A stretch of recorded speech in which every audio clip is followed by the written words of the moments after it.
Жарандардын үйлүү болуусу үчүн шарттар жеңилдетилип, эми баштапкы төлөмдү төлөөгө банк колдоо көрсөтөт. Менин үйүм турак-жай программасындагы өзгөртүүлөргө ылайык топтомо ипотека программасы ишке ашырыла баштады. Топтомо ипотека үлүштүк турак-жай механизминин көмөкчүсү болуп, жарандардын баштапкы төлөмдү чогултуп, турак үйлүү болуусуна оңой жардам берет. Тагыраагы үлүштүк курулуш боюнча жарандар үйдүн баштапкы 50% төлөш керек болуп, бирок каражаты жетпей келсе, мындан ары банк сумманын 20% күрөөсү жок каржылап берүүгө даяр. Бул продуктту ошол биз өзүңүздөр билесиздер, ушул жылдын апрель айында биз үлүштүк курулуш механизмин ишке киргизгенбиз.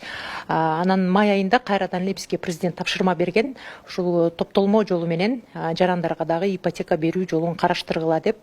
Анан биз Элдик банк менен биргеликте меморандумга кол коюп, бул багытта иштер башталган. Анан жайы менен тиешелүү мыйзам актыларына өзгөртүүлөр киргизилди. Анткен дегенде буга чейин Кыргызстандагы бир дагы банк күрөөсү жок чоң суммадагы төмөнкү пайыз менен насыя бере алган эмес. Ошол кечеги жарлыктан кийин ушул Элдик банк биздин ошол турак-жай программасынын катышуучуларына чоң суммадагы акчаларды ушул турак-жайдын баасынын 20%-ын күрөөсү жок каржылап берет. 5 жылдык мөөнөткө жылдык пайыздык чени 10%-тан.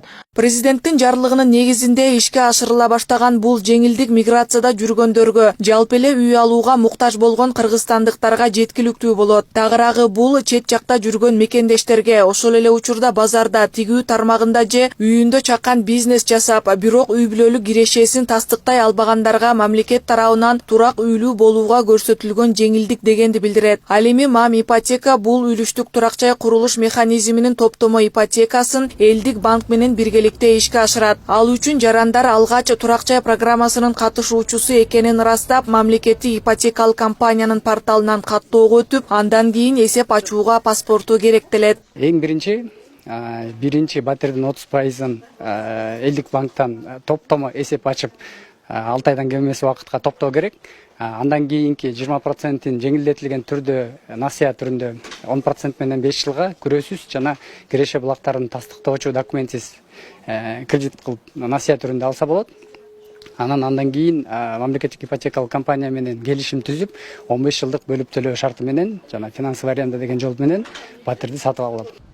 Ал эми банктан эсепти мигранттар ишеним кат менен туугандары аркылуу ачууга же Элдик банктын сайты аркылуу онлайн арыз калтырышса болот. Эгер мүмкүнчүлүгү болсо, банктын каалаган кеңсесинен эсеп ачтырууга мүмкүн. Ошондой эле топтомо ипотека буга чейин турак-жай алуу үчүн кезекке тургандарга тиешеси жок. Тактап айтып койчу жагдай, бизде кезекте тургандарга бул топтолмо ипотеканын эч кандай тиешеси жок. Ал кезекте турган ошол социалдык ипотека, льготная, доступный ипотека багыты боюнча жарандар баштапкы төлөмү жок кезек менен ала алышат.